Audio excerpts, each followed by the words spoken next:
Hola, ¿qué tal a todos? Muy buenos días, tardes o noches, espero que estén muy bien. El día de hoy vamos a empezar con este taller de electrocardiograma y esta es la parte número uno, las bases del electrocardiograma. En la parte número 2 se van a tratar todo lo que son los aspectos de cómo leer un electrocardiograma, es decir, qué significa esta onda, cuánto debe medir, si es un poquito alterada, qué podríamos observar, también la medición del eje cardíaco, cómo observamos la frecuencia, ritmo, etcétera. Entonces, todo este tipo de situaciones es lo que vamos a hablar a continuación. Primero que nada, el electrocardiograma sé que es un tema complicado y que quizá ahorita pues no se entienda qué significan todas estas onditas, a pesar de que se sepa de forma muy general que esto nos da una idea del estado del corazón. Es común que como tal no sepamos específicamente por qué esta línea se ve así, por qué esta se ve así y demás situaciones. La intención con este curso, y por eso está dividido en dos partes, es que se entienda tanto la parte física, la parte eléctrica, la parte electrofisiológica del corazón y que podamos correlacionarlo con la parte clínica, ¿no? O sea, cómo es que podemos desde aquí identificar un infarto, una hipertrofia, un flúter, un síndrome de arritmia, por ejemplo, o de que ya esté fallando algún punto del corazón. Entonces, dicho esto, vamos a seguir. ¿Cuál es la idea o el plan de este curso? Es de pasar a leer casi jeroglíficos, pasemos a entender de buena manera a lo que es el electrocardiograma y poder verlo de una manera no sencilla, pero de una forma práctica. Entender lo normal para poder diagnosticar cualquier patología. Y para quienes ya sepan leer un pentagrama de música, esto es muy similar, porque al principio obviamente no sabíamos cómo leer un pentagrama, no sabíamos qué significaba esta clave de sol, por ejemplo, y nada de las situaciones que vemos aquí. Y hoy en día pues ya se puede leer de forma corrida. Es lo mismo que ocurre con un electrocardiograma y por eso esa es la intención de este curso. Bueno, ¿qué vamos a ver en el taller? En esta parte uno, en la parte 2, como les digo, es como tal cómo leer un electrocardiograma y la interpretación de frecuencia, ritmo, eje, algún tipo de patologías, etcétera. Primero vamos a definir el electrocardiograma, o sea, cuál es la definición del electrocardiograma. La fisiología cardíaca, un repaso súper rápido por la fisiología cardíaca. ¿Por qué súper rápido? Porque ya tenemos un video en específico en este canal abordando a la fisiología en todo su esplendor. Conceptos físicos, o sea, qué onda con la física del corazón, por qué es que da una onda, por qué da un voltaje, por qué tarda X tiempo, etcétera. Las derivaciones, tanto la derivación de los miembros como las precordiales, entender dónde se ponen, de dónde surgen y qué significan. La medición del electrocardiograma, o sea, el papel, que cómo medimos el voltaje, cómo medimos el tiempo, porque si se dan cuenta es un papel que viene en forma de cuadros. Estos cuadros tienen un porqué. Y finalmente una breve reflexión sobre la importancia del electrocardiograma. Esta imagen que está aquí, cuando termine el taller, ustedes van a darse cuenta de por qué está mal esta representación del electrocardiograma. Sin embargo, bueno, vamos a continuar. Una definición básica del electrocardiograma, una definición muy simple que me gusta mucho, es esta. Es la representación gráfica de la actividad eléctrica del corazón. Es decir, el corazón trabaja de múltiples maneras y de múltiples formas. Y nosotros a través de un dispositivo electrónico, como lo es el electrocardiograma, que está basado en un aparato que se llama galvanómetro de Guillermo Einthoven, que fue en el año 1903, nos da una idea de cómo está trabajando el corazón. Esto básicamente es a través de unos pequeños conductores que se llaman electrodos. Todos estos se ponen en diferentes posiciones y esas posiciones lo que nos dan es un parámetro general de las vistas del corazón. Es como cuando tenemos muchas cámaras y le queremos tomar diferentes fotos a un mismo objeto, pero con distintos ángulos. Y cada ángulo nos va a dar una idea de lo que está ocurriendo en el corazón. O en el objeto como tal. O sea, si yo tengo un automóvil y tomo una foto de frente, una de lado, una de atrás, una del motor, una de adentro, etcétera, pues voy a tener una idea de forma general de cómo está ese motor, ¿no? O ese carro en general. Y con el corazón pasa exactamente lo mismo. Porque si yo tomo de múltiples partes sus pautas eléctricas o sus voltajes, etcétera, yo voy a ver cómo está mi aurícula, mi ventrículo, la zona de la conducción de las de Higgs, por ejemplo, etcétera. Ahorita vamos a hablar un poquito más a fondo. También la pudiéramos definir como una técnica clásica en lo que es cardiología, económica, porque la mayoría de ocasiones no es tan cara, sin radiación, eso es importante, no dolorosa y muy práctica. Si bien hoy en día ya existen otro tipo de técnicas, como lo puede ser los ultrasonidos, técnicas de imagen, mejores mediciones, etcétera, el electrocardiograma siempre va a ser una base muy importante para cualquier periodo clínico. No solamente para el área de cardiología, sino también para cualquier persona interesada en el aspecto. ¿Por qué? Porque si ve un electrocardiograma de rutina y lo ve mal, es importante hacer mención que hay que empezar a ver por qué está mal ese electrocardiograma, ¿no? Y hay señales específicas, las ondas, que nos van a dar un parámetro de una enfermedad. Ahora, los principios fisiológicos del corazón. Como tal, el corazón tiene la gran capacidad de estar trabajando absolutamente todo el tiempo. El corazón no descansa, o sea, no es que el pobre corazón pueda dormir, pueda descansar, etcétera, como lo hacen la mayoría de músculos, ¿no? Por ejemplo, que están descansando. En este caso no sucede. ¿Por qué? Porque necesita un bombeo constante. Y el bombeo constante se hace gracias a lo que son el sistema eléctrico del corazón. Que básicamente su principio es que son células musculares, o sea, como esto mismo del ventrículo, pero que están modificadas. ¿Y qué quiere decir que estén modificadas? Que permiten que las cargas o los impulsos pasen de una forma más rápida y que esta forma más rápida que tienen permita que el corazón tenga una actividad eléctrica constante. Es decir, en lugar de que, por ejemplo, en el músculo esquelético que se activa de forma voluntaria, esto es involuntario, porque está todo el tiempo trabajando y permitiendo que se puedan desarrollar estos potenciales de acción. Igual tengo un video específico hablando sobre potenciales de acción para que me entiendan mejor. Cuando hablamos del sistema eléctrico del corazón, tenemos que hacerlo en orden, porque no podemos comenzar de aquí hasta aquí, ¿ok? O sea, o de aquí para aquí y luego aquí. No, tenemos que hacerlo en orden, porque justamente dentro de los principios del electrocardiograma hay ciertas reglas que tenemos que seguir. Y una de esas reglas para que el corazón, o para que digamos el corazón esté trabajando bien, es que el impulso va en orden, ¿ok? Y la primera zona que encontramos es esta, el nodo sinusal, nodo de Katy-Flack o nodo sinoatrial, que también le denominan. Es más conocido como nodo sinusal. Este impulso, que está justo debajo de la desembocadura de la vena cava, es el inicio de todo. Y este inicio de todo es, por lo que les decía, células musculares que permiten el contacto muy rápido de iones que van a dar pie al potencial de acción. Una vez que se ha producido en esta región el impulso eléctrico, viaja a través de unos haces. En este caso son tres: el haz anterior, el haz medio y el haz posterior, que básicamente permiten que viaje de forma correcta hacia todo lo que es el siguiente punto de control, como un checkpoint. Sin embargo, hacia el otro lado, porque esto está a nivel de la vena cava, es decir, en la aurícula derecha, hacia el otro lado, hacia la zona izquierda, tenemos un haz que se llama el haz de Bachmann. Este lleva el mismo principio que estos otros, que es llevar el impulso del nodo sinusal, solo que hasta el otro lado, hacia la otra aurícula. Pero lleva un pequeño retraso. El siguiente punto de control o checkpoint, que sería aquí, se llama nodo de Schoff-Tavara, o también conocido como nodo aurículo-ventricular, ¿ok? En este punto de aquí, el corazón hace una pequeña pausa.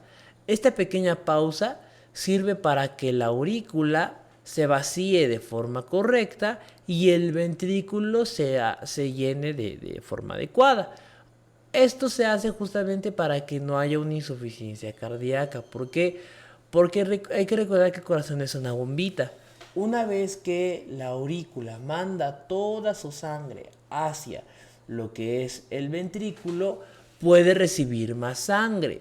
Mientras no mande toda, en teoría no debería de recibirlo. Pero en muchas ocasiones que hay problemitas con las válvulas o con el sistema de conducción o con una insuficiencia del corazón para trabajar, esto no es posible y queda sangre como remanente, y eso hace que no se expulse la cantidad adecuada de sangre que se necesita. Una vez que ya pasó del nodo sinusal a los haces, o bueno, por los haces internodales, inter porque están entre nódulos, pasa al nodo shaft o también conocido como aurículo ventricular, se va al haz de His. El haz de His es una unión de todos estos haces que va por todo lo que es el tabique y permite que haya una división hacia lo que son las fibras de Purkinje, que las fibras de Purkinje son estas ramificaciones, ¿ok? Estas ramificaciones finales. Y tenemos una rama izquierda de lo que es el haz de His, junto con las fibras de Purkinje que van a dividirse aquí, y una rama derecha, ¿ok? Que básicamente lo que hacen es permitir que el corazón se contraiga de forma correcta y de forma adecuada y no vaya, por ejemplo, 5 segundos y otros 5 segundos detrás, o sea, que vaya como si fuera una masa amorfa, no, sino que vaya como una masa al unísono prácticamente. Y este sistema eléctrico del corazón que acabo de explicar en este momento es lo que nosotros representamos en el electrocardiograma. Cada uno de estos trayectos que tiene el sistema eléctrico va a dar una onda en la situación del electrocardiograma. Sin embargo, esto es lo que les decía, una porción o un punto más importante para entender es el siguiente concepto, el de despolarización y repolarización. Una despolarización es lo que observamos aquí, cuando se activa una onda, y una repolarización es lo que observamos acá, cuando esa onda se va apagando y tenemos la señal negativa.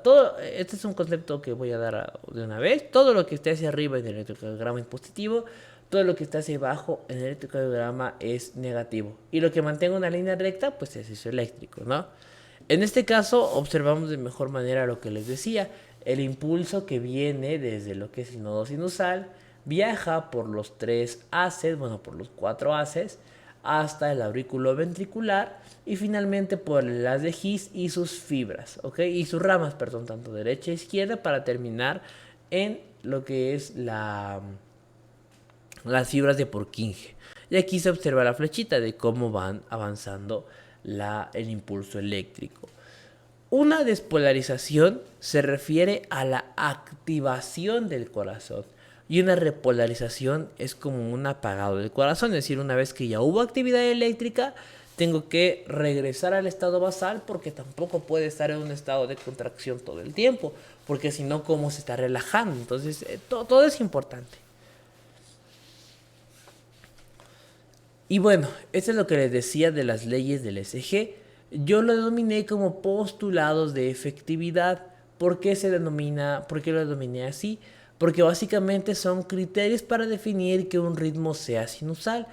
Cuando nosotros hablamos de un ritmo sinusal, quiere decir que proviene del nódulo sinusal, o también conocido como nódulo de Katie-Flack, y este tiene la gran característica de ser normal, es decir, porque el impulso está naciendo de donde debe nacer, o sea, está naciendo de acá, ¿no? De este primer paso, que es el más importante, aquí donde está señalando mi láser.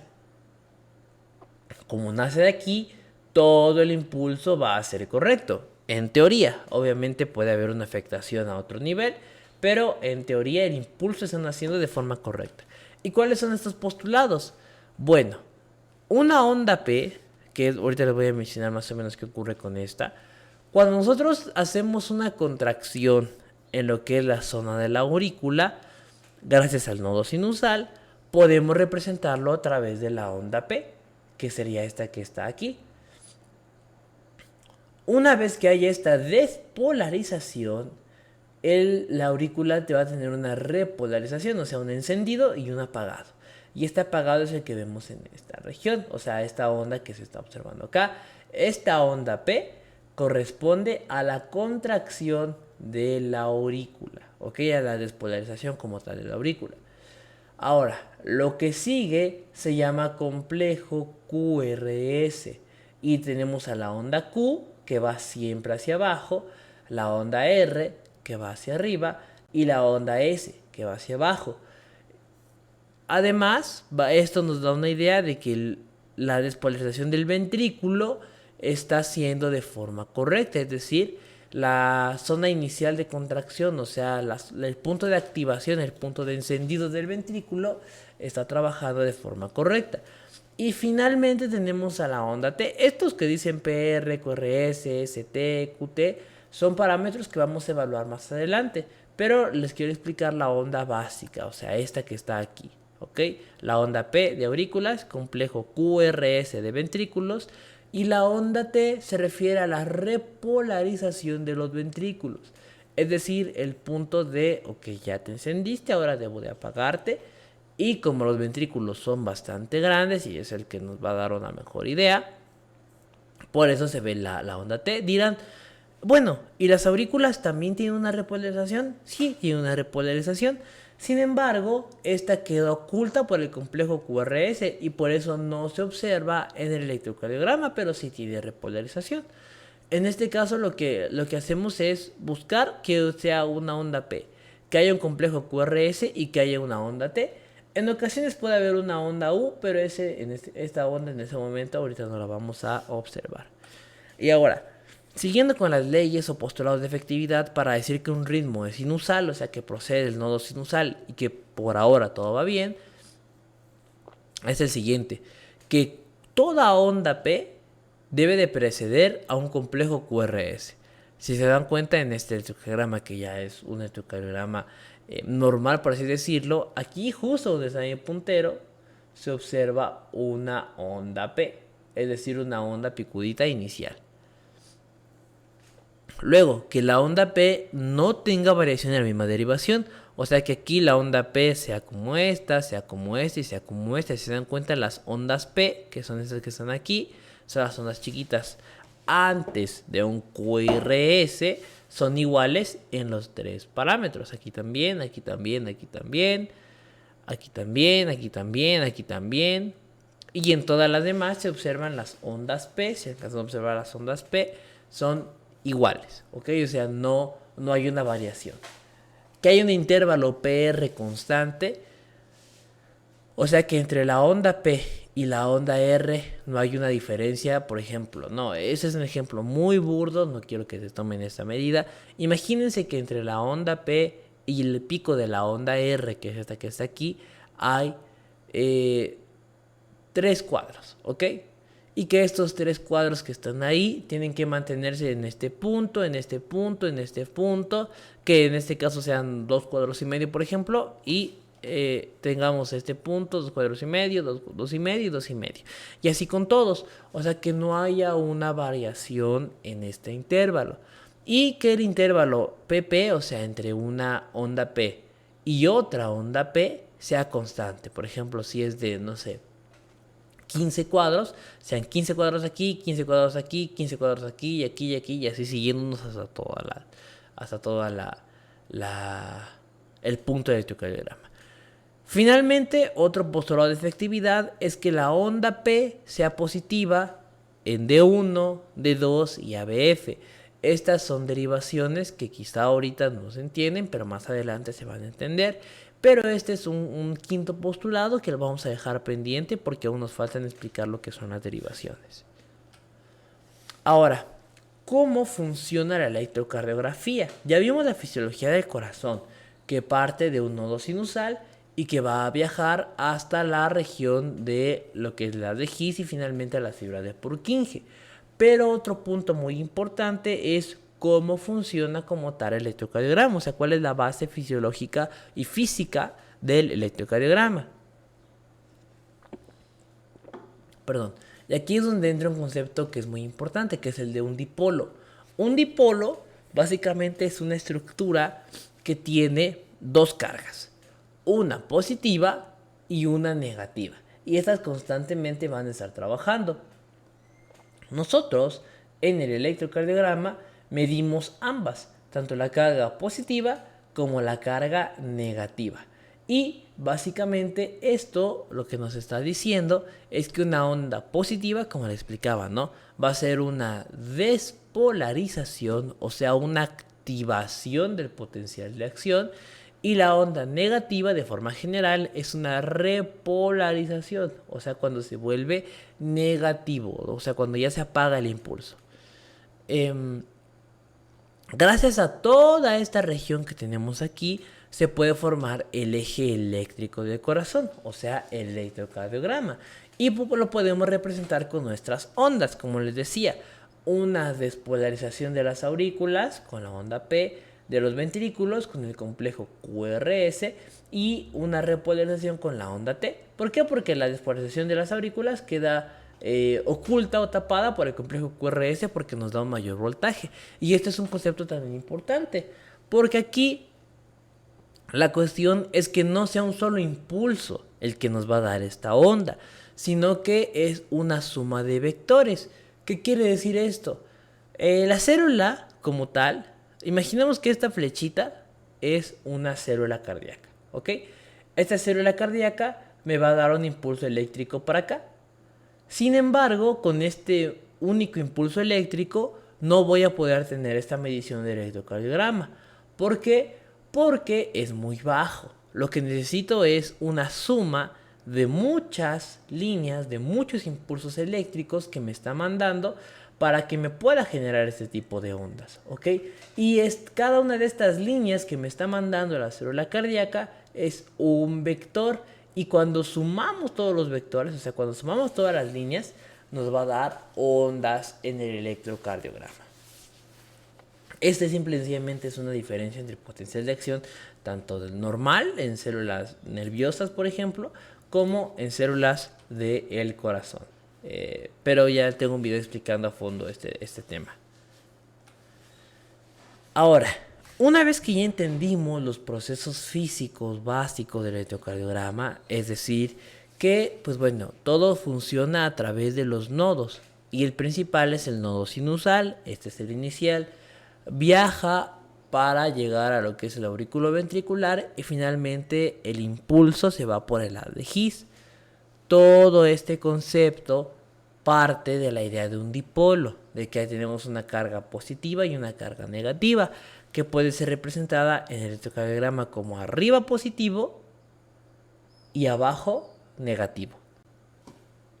Una vez que tenemos esto en cuenta, podemos hablar sobre las derivaciones del electrocardiograma. Esta es una, ¿cómo podríamos llamarle? Una base de cine, ¿no? Una mini clase de cine en donde podemos observar que hay muchas cámaras que están apuntando a un mismo sujeto, a un mismo espectador. En el caso imaginemos que esto es el corazón y que cada una de estas cámaras es un electrodo. Un electrodo nos va a dar información tanto de atrás, de arriba, en diagonal, de frente, en una diagonal pero hacia abajo y desde abajo. Aquí podemos poner otra, pues no, o sea, para que nos dé información de ese punto, ¿no? Pero en general tenemos esta información. Y en el corazón pasa exactamente lo mismo. Por eso tenemos a lo que son las derivaciones. Las derivaciones son las ondas creadas gracias a la forma en que se ponen los electrodos. Y justamente podemos dividirla en dos. Las derivaciones de los miembros, porque justamente van en lo que son brazos y piernas. Y las derivaciones precordiales. ¿Por qué precordiales? Porque están antes del corazón. O sea, antes, cordis, corazón. ¿Qué quiere decir esto? Que están en el pecho, en la zona anterior del pecho, siguiendo una línea que vamos a ver un poquito más adelante. En las derivaciones de los miembros tenemos 6 y las precordiales también tenemos 6. haciendo un total de 12 derivaciones que nos van a permitir dar un entendimiento a fondo del corazón. En el caso de los miembros tenemos las tres clásicas, las tres iniciales con las que inició Einthoven, que son D1, D2 y D3. Unas extras son ABL, ABR y ABF, que ahorita vamos a ver qué significa cada una. Las precordiales van desde B1 hasta B6, es decir, así se llaman, B1, B2, B3, etc. hasta B6. Y tenemos unas que son auxiliares, que pueden ser adicionales como B7, B8, B9, pero estas son un poco más raras de observar, solo cuando haya una patología en específico. Las precordiales derechas, o sea que las que hagamos de este lado van a estar pero como en un espejo. Las de Medrano y las de Lewis. Pero estas no vamos a verlas en este video porque son solamente para conocer que hay otras derivaciones aparte de las 12 derivaciones que nos sirven para tener más cámaras, ¿no? Lo que les decía. Podríamos hacer una cámara aquí, otra cámara aquí, una cámara en esta posición, una cámara en esta diagonal. O sea, depende de lo que yo quiera observar, es la cámara que voy a usar. Y si puedo usar otras cámaras adicionales, mejor. Ahora, vamos a empezar con las derivaciones de los miembros. Como tal, por eso les puse las originales, porque son las primeras que se trabajaron y son las que Einthoven también estuvo buscando, ¿no? Estuvo con este punto. Estas derivaciones utilizan al brazo derecho, al brazo izquierdo y al pie izquierdo como un punto. Y estos forman el clasiquísimo triángulo de Einthoven, que es este que está aquí. Se dan cuenta, es un triángulo porque, bueno, une los tres vértices, ¿no? Tanto del lado derecho, del lado izquierdo y el pie izquierdo. Estas son derivaciones bipolares. ¿Qué quiere decir esto? Que tienen dos polos. Un polo que va a ser positivo y un polo que va a ser negativo. Y este registro es el que podemos observar en el electrocardiograma una vez que ya lo hemos visto. Ahora, son derivaciones bipolares porque justamente van a estar compartiendo lo que son sus cables, ¿no? En este punto. La derivación 1, que es esta que está aquí, es importante entender que estas forman un triángulo de Einthoven y que esta es el nombre con el que se le denomina, en el sentido de que es la línea que forman, ¿no? Como tal, no es que el electrodo como tal sea la derivación, sino que la línea que forman entre electrodos es la derivación. Es decir, el borde del triángulo como tal de Einthoven es lo que conocemos como derivación. En el caso de D1 está entre el brazo derecho y el brazo izquierdo. En este caso, el brazo izquierdo va a ser positivo y el brazo derecho va a ser negativo. En el caso de D2 está entre el brazo derecho y el pie izquierdo. Aquí el brazo derecho va a volver a ser negativo y el pie izquierdo va a ser positivo. Y en D3, que está entre el brazo izquierdo y el pie derecho, observamos que el brazo izquierdo es el que es negativo y el pie izquierdo es el que es positivo. ¿Esto qué quiere darnos a entender? Que en la derivación 1 vamos a tener del lado izquierdo positivo, del lado derecho negativo. En la derivación 2 vamos a tener el brazo derecho negativo y este positivo. Y en la derivación 3 lo que les explicaba. ¿Pero esta de qué nos sirve? Nos sirve porque formamos líneas. Y estas líneas que se están formando, si siguiéramos trazando la línea en este punto, nos vamos a dar cuenta de que convergen en un punto en específico. El punto en específico donde convergen se llama punto central. Y ese nos ayuda a trazar líneas justamente para entender mejor el eje cardíaco del corazón. Es decir, cómo el corazoncito está apuntando y si esa forma que tiene de apuntar es la forma correcta o está desviado. Y si está desviado, ¿por qué está desviado? ¿No? O sea, esa sería como la principal característica de estas derivaciones. Ahora, las otras derivaciones son unipolares. ¿Qué quiere decir esto? Que solo una es la que está teniendo polaridad. Las otras dos funcionan como tierra, o sea, no tienen carga, pero ayudan para la conducción eléctrica. En este caso se llaman AB, R, L y F por lo siguiente. A de aumentado, ¿ok? V de voltaje. Y R, L y F de right, left y foot, ¿no? O sea, derecha, izquierda y pie.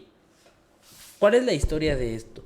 Bueno, básicamente se dieron cuenta que si yo ponía un electrodo en un punto y aumentaba su voltaje, haciendo que los otros dos funcionaran como tierra, o sea, fueran, no tuvieran una carga eléctrica, este que estaba aquí me daba más información acerca del corazón. Este otro que está aquí, mientras que estos dos están inactivados, me da más información acerca del corazón. Y este otro que está aquí me da más información acerca del corazón cuando estos dos están pues haciendo tierra, ¿no? O sea, el principio básico de esto es que estas derivaciones, tanto ABR, ABL y ABF, son electrodos aumentados, o sea que son mucho más potentes, es decir, aumentan la actividad eléctrica del corazón. Imaginémonos, ¿no?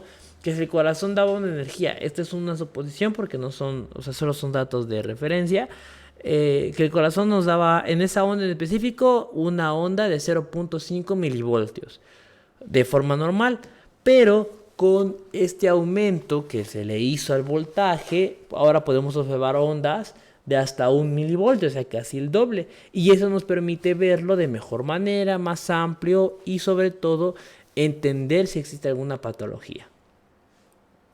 Esto es lo que decía, ¿no? Cámaras aumentadas. Es como que si a la cámara que teníamos atrás, en la imagen que teníamos como un chorro de cámaras apuntando al mismo sujeto, le pusiéramos un zoom. Y la cámara que estaba apuntando, digamos, hacia la cara, ahora está apuntando directamente hacia los ojos y con un zoom bastante amplio. Y eso es lo que tenemos que entender por qué se llaman aumentadas, ¿no? Porque se les aumenta el voltaje. En este caso se denominan según el punto en el que se encuentran, ¿ok? En el caso de ABR quiere decir que es un voltaje aumentado del brazo derecho. En el punto de ABL del brazo izquierdo y en el punto de ABF del pie. Estos, al igual que los anteriores, también forman un triángulo. Sin embargo, estas no son tan complicadas. ¿Por qué? Porque ABR, como está en el brazo derecho, es la única positiva y todas las demás son negativas. ¿Por qué? Porque funcionan como tierra, o sea, no llevan esa contraria de la corriente como si lo hacía en el triángulo de Einthoven, por ejemplo. En ABL, pues es el brazo izquierdo el que es positivo, mientras que el brazo derecho y el pie se vuelven negativos. Y en ABF es este el que es positivo, mientras que los que están aquí en esta posición van a ser negativos. ¿Por qué? Porque funcionan como tierra. Y aquí se pueden agregar las líneas de referencia, o sea, las que ya veníamos observando anteriormente con el triángulo de Einthoven. Y de hecho estas líneas que se juntan aquí se pueden superponer a las derivaciones que ya vimos, de 1, de 2 y de 3, tal y como se observa en esta imagen. Si se dan cuenta, aquí vemos cómo viene una línea de ABR, una línea de ABL, una línea de ABF, y aquí viene la derivación 1, 2 y 3, teniendo un punto de conversión todas en específico. Y todas estas ondas nos van a dar una idea del corazón, sobre todo para lo que es el eje cardíaco. El eje cardíaco debe estar apuntando siempre hacia esta dirección. Y si no apunta hacia esta dirección, hay que ver por qué está desviado. Si hay una desviación, es patológico. Ahora, las derivaciones de los miembros también se le llaman las derivaciones del plano frontal, es decir, las derivaciones de la zona anterior. La derivación de 1, como les decía, esta sería como un resumen de cómo van las ondas en específico. De 1, derecho negativo, izquierdo positivo. De 2, derecho negativo, pie positivo, D3, izquierdo negativo y pie positivo. ABR, solo el ángulo derecho es positivo, ABL el ángulo izquierdo y ABF el ángulo inferior. Ahora, esto es como un resumen. Si una onda se acerca al electrodo, se hace positiva. Lo que les decía, ¿no? De que el impulso eléctrico que medimos es el impulso positivo, es decir, el impulso que se desarrolla en ese momento. Y esto es una representación del tipo de ondas que generan, ¿ok? En este caso tenemos un punto bien importante porque el corazón está aquí en medio. Y como les explicaba, toda onda positiva se va a representar como, o sea, toda onda de activación se representa como una onda positiva, o sea, una onda hacia arriba en el electrocardiograma. Y en este caso, todo va a ser una suma de vectores, o sea, hacia dónde apunta. Si en este lado apunta hacia acá la positividad, nosotros observamos aquí en el corazón. Se dan cuenta, aquí está el trazado eléctrico, ¿no? Estas ondas positivas que ven aquí son estas mismas que se ven acá. En este caso, lo mismo, como hay un punto positivo, pero siempre acercándose hacia lo que es el lado izquierdo, se observa de forma positiva hacia arriba. Aquí pasa lo mismo, ¿no? Una orientación que sigue el punto del corazón y se representa como una onda positiva. En el caso de ABF, exactamente lo mismo. En el caso de ABL, funciona de la misma manera, un voltaje menor, pero al final de cuentas está aumentado. Y en el caso de ABR pasa algo muy curioso. Si se dan cuenta, pareciera que las ondas están invertidas. Pero esto no ocurre, o sea, no es que es una onda invertida, sino lo que ocurre es que el impulso viaja hacia el lado derecho, en lugar de estar orientado hacia otra posición. Como en realidad se está alejando del corazón, prácticamente el impulso, el electrocardiograma lo registra al revés. ¿Por qué? Porque a pesar de que esté una onda positiva, como se está alejando del corazón, es como si se quisiera ir esa onda. Y el corazón la registra, y el electrocardiograma, perdón, la registra hacia abajo. A diferencia de todas las demás que tienen un acercamiento al corazón como tal. Y con ese acercamiento del corazón se registra hacia arriba. En el caso de ir hacia abajo es justamente porque se está alejando en ese sentido, ¿no? Como el vector no está trabajando de forma correcta y como debe de ser. Ese sería como que el principio básico de eso. Y otro punto son las derivaciones precordiales. Como les digo, antes, cordis, corazón. O sea, antes del corazón, en la zona anterior de lo que es el pecho, en toda la zona del tórax. Ahora, hay 6 electrodos en lo que es el tórax. Desde B1, B2, B3, B4, B5 y B6. Que esto nos va dando una idea de cómo está el corazón, o sea, las cámaras del corazón, pero de diferentes trayectos. Ya tenemos las derivaciones de los miembros, que ya nos están aportando bastante información.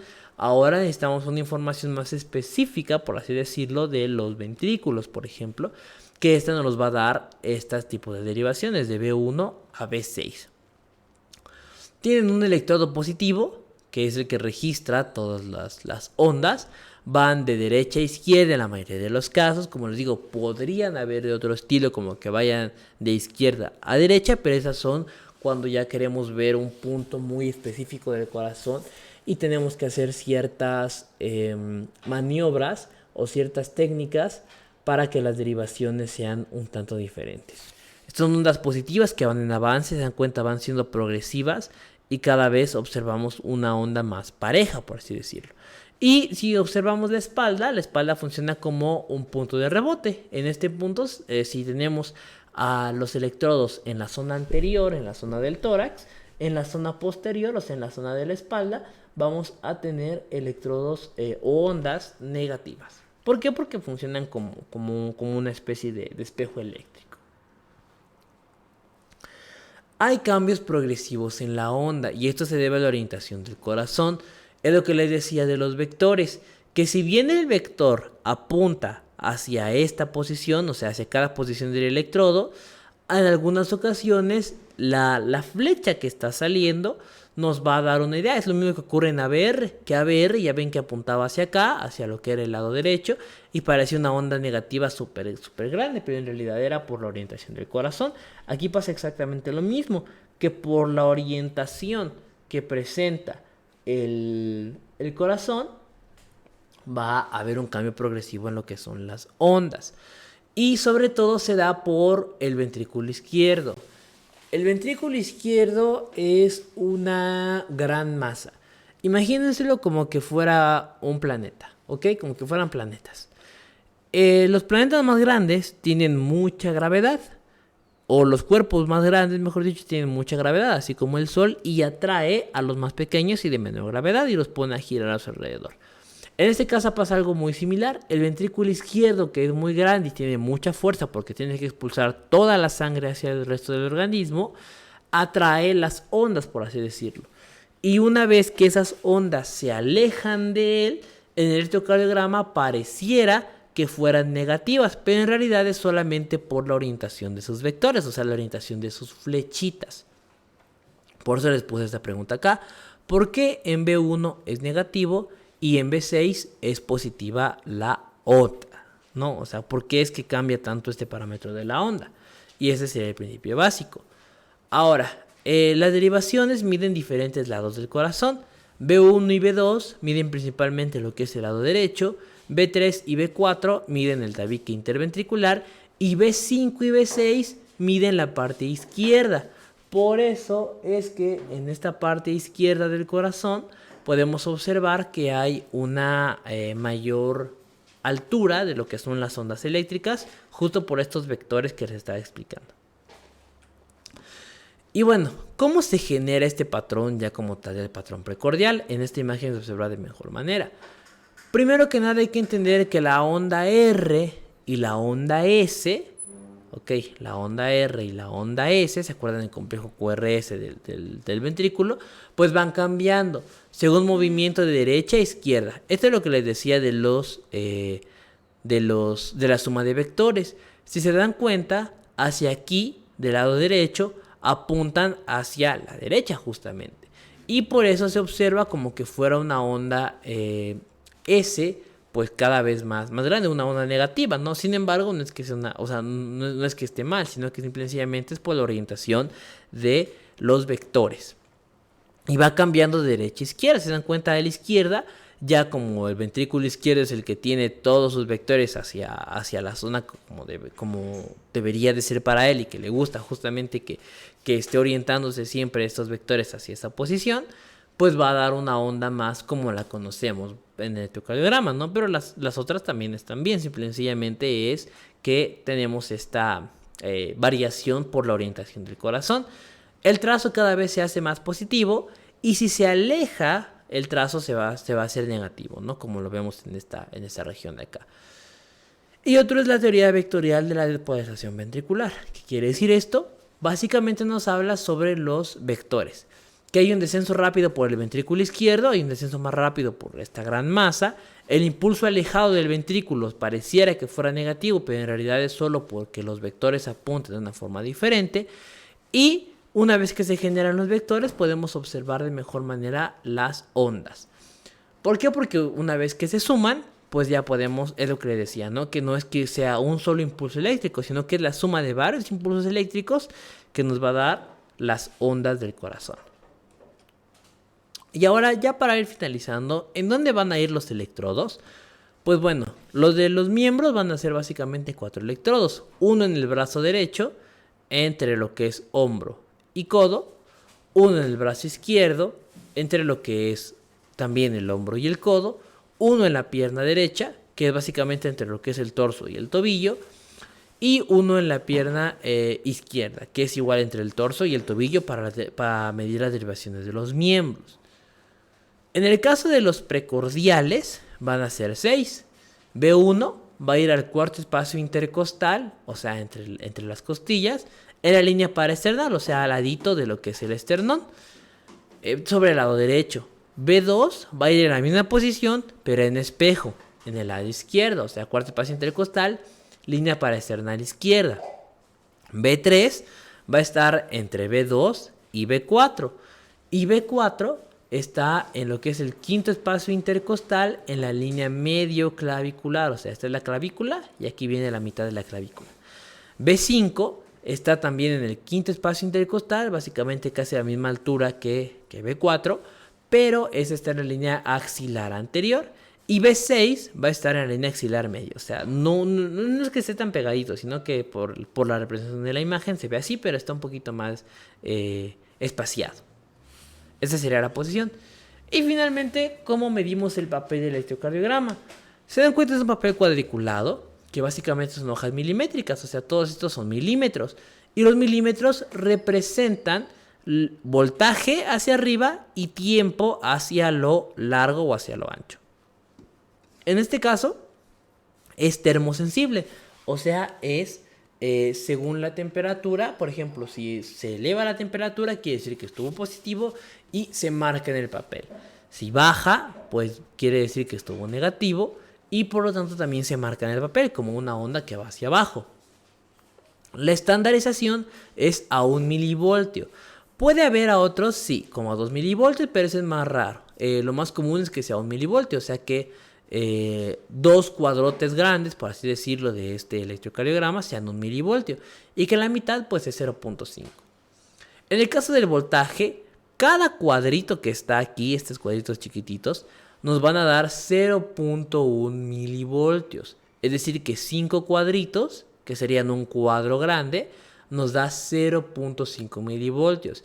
Y 2 cuadros, que sería la estandarización, es 1 milivoltio. O sea, 2 cuadros grandes o 10 cuadros chiquitos nos dan 1 milivoltio. En el caso del tiempo, un cuadrito pequeño que es 1 milímetro nos va a dar 40 milisegundos o lo que es lo mismo 0.04 segundos. Mientras que 5 cuadros, o sea un cuadro grandote de estos, nos va a dar 0.20 segundos, o sea 200 milisegundos, que es importante medir cuando hablamos sobre todo de temas como bloqueos que se va atrasando el corazón cada vez más. La velocidad promedio del impulso es de 25 milímetros por segundo, o sea, esa es la velocidad normal a la que se está moviendo esa onda. Y en niños, o cuando hay una taquicardia, por ejemplo, va más rápido, ¿no? O sea, no es que vaya así de despacio, sino que ya va más rápido. Y esta más rápido puede ir hasta 50 milímetros por segundo, que es importante tenerlo cuando vemos ondas que ya van así. Y bueno, una reflexión básica sobre la importancia del ECG, a manera de resumen. Es un medio clínico de diagnóstico básico, es decir, tenemos que tener presente siempre este tipo de dispositivos porque nos dan un parámetro muy importante del corazón. Es relación costo-beneficio adecuada, no es tan caro y además es sencillo, entre comillas, ¿no? de su realización. Hay medios más actualizados, pero el corazón, el ECG sigue siendo la base para el estudio del corazón. Lo que les decía, ¿no? Estudios de imaginología sobre todo. Pero para poder llegar a estudios de imaginología se tuvo que haber pasado por un electrocardiograma anómalo al principio. Es un tipo de dispositivo que además tiene portabilidad y accesibilidad y nos va a dar una detección inicial de patologías, como cuáles, todas esas que están aquí. O sea, es una detección inicial que ya vamos a poder comprobar con otros medios clínicos. Pero de forma general lo que ocurre es que nos va a dar una idea, ¿no? de lo que está ocurriendo, que sería cardiovasculares como la hipertensión, infartos y preinfartos, arritmias, o sea, ritmos que vayan de forma rara, bloqueos en el sistema eléctrico del corazón, problemas estructurales, o sea, que no funcione bien un ventrículo, alteraciones metabólicas, una condición física, por ejemplo, en las pruebas de movimiento, también nos da un parámetro de cómo está el corazón, y electrolíticas, sodio, potasio, calcio, etcétera, llegan a afectar al corazón. Y bueno, muchas gracias por ver el video, espero que les haya servido, que les haya ayudado. Esta fue la parte 1 de cómo leer un electrocardiograma, son principios básicos. Sé que hay algunos principios que son un poquito más complejos y espero que en la siguiente parte, que ya es la aplicación clínica como tal, cómo se leen las ondas, queden entendidas de mejor manera. Sin más, gracias por ver el video. Ya saben que pueden suscribirse, dar a like, compartirlo y dejar un comentario si lo desean. Nos vemos pues en el siguiente.